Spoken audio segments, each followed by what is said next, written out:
Salam sejahtera Malaysia. Terima kasih kerana menonton video-video berita-berita terkini daripada channel ini. Sebelum kita mulakan berita seterusnya, jangan lupa tekan butang subscribe, like dan share. Sila tinggalkan komen anda juga. Setiap komen anda amatlah dihargai. Denyut nadi suara rakyat bergema di channel ini. Berita terkini yang hangat pada hari ini. Salam sejahtera Malaysia, selamat petang. Denyut nadi suara rakyat bergema di channel ini. Berita terkini diterima daripada sahbudin.com.net bertajuk ROS mungkir janji. Kenapa begitu lembab buat kerja? 16 Julai 2022. Setakat artikel ini ditulis pada jam 10.45 malam 16 Julai 2022, Jabatan Pendaftar Pertubuhan atau ROS masih belum lagi memberikan keputusannya berhubung cadangan pindaan Perlembagaan UMNO. Ini bertentangan dengan janji daripada ROS sebelum ini bahawa mereka akan memaklumkan keputusan sama ada cadangan pindaan Perlembagaan UMNO itu diluluskan atau ditolak selewat-lewatnya pada 16 Julai 2022 ini. Tak tahulah jika selepas ini, sebelum pukul 12 tengah malam nanti ROS tiba-tiba memaklumkan keputusannya itu. Jika demikian, memang kira hebatlah ROS ini. Siang malam berkhidmat untuk negara. Tapi hari ini adalah hari Sabtu dan esok 17 Julai pula ialah hari Ahad. Sekiranya Isnin baru ROS mahu mengumumkan keputusannya, ia bermakna sudah melebihi 60 hari sebagaimana itulah tempoh yang telah ditetapkan. PAU khas UMNO untuk meminda perlembagaan dulu diadakan pada 15 Mei dan surat kepada ROS oleh Setiausaha Agung UMNO dikatakan telah dihantar pada 17 Mei. Jadi 16 Julai atau hari ini adalah tempoh yang tepat selama 60 hari. Persoalannya di sini, selain mungkir janji macam kebiasaan orang politik, kenapa ROS begitu lembab dan perlahan dalam membuat kerja? Mengapa dalam membuat keputusan yang hanya ada dua pilihan, dilulus atau ditolak, perlu mengambil masa begitu lama? Apa yang ROS susah sangat nak buat keputusan? Bukankah peraturan sudah ada, iaitu jika UMNO telah memenuhi semua syarat yang ditetapkan, maka permohonan itu hendaklah diluluskan tanpa sebarang syarat. Sebaliknya, jika ada syarat yang tidak dipenuhi, tolak sajalah. Apa yang susah sangat? Yang penting, sebagai jentera kerajaan, keputusan mesti dibuat dan diberitahu kepada pihak yang memohon. Janganlah biarkan perkara ini tergantung dan membuatkan permohon tertunggu-tunggu sehingga menyusahkan mereka. Dalam hal ini barangkali kerana telah bosan menunggu begitu lama, Ketua Pemuda UMNO iaitu Dr. Ashraf Wajdi Dusuki sampai mengingatkan ROS yang di bawah kendalian KDN bahawa Perdana Menteri lebih besar daripada mereka. Kalau kata dalam tempoh 60 hari, keputusan mesti dimaklumkan, tunaikanlah janji tersebut. Malah jika lebih cepat diberitahu, tentu ia lebih baik lagi.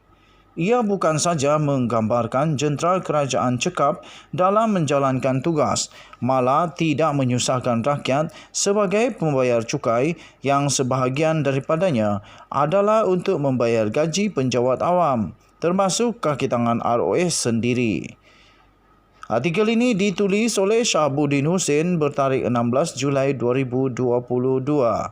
Diterbitkan di syahabuddin.com.net dengan tajuk ROS mungkir janji. Kenapa begitu lembab buat kerja? Artikel ini adalah pendapat sendiri daripada penulis Syahabuddin Hussein dan tidak semestinya menggambarkan pendapat daripada channel ini, The Twin TV. Kita jumpa lagi. Selamat petang Malaysia. Bye-bye.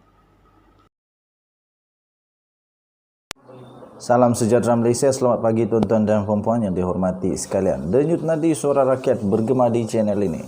Tuan-tuan dan puan-puan yang dihormati sekalian, belum pun habis kes SRC International 1MDB, banyak lagi kes-kes yang lain, Yayasan Akal Budi. Tiba-tiba baru-baru ini timbul satu lagi kes yang amat besar yang sentiasa ditakuti oleh seluruh negara berkenaan dengan rasuah-rasuah.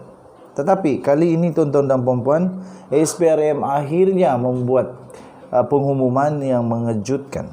Apabila SPRM menyiasat jika projek ladang durian Gunung Inas ada unsur rasuah.